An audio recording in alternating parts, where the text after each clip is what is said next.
This is We've Been Watching, I'm Mart, and these are my 5 thoughts on Winnie the Pooh, Blood and Honey.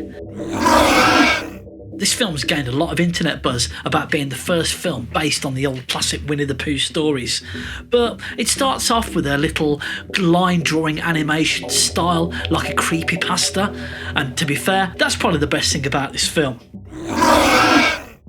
This film's about an abandoned Pooh and Piglet who are left to go feral and look after themselves.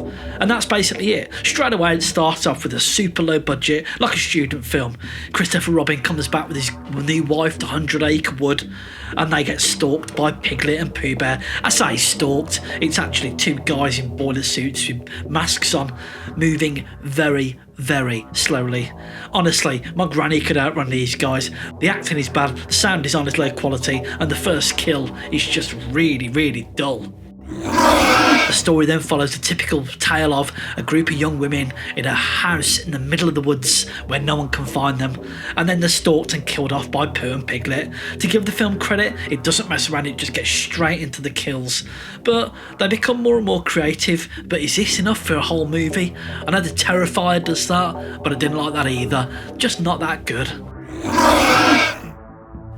As expected, this film follows the usual titillation style. There's women in bikinis, women in their underwear, women getting attacked, and then their clothes ripping just the right place to show off a little bit of flesh.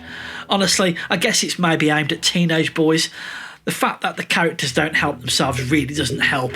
There's a scene in which one of the women says, "I've got a gun," and then pulls out this massive Dirty Harry revolver. That would have been a really funny scene if it was played for laughs. It isn't. It's played straight, and it just doesn't work.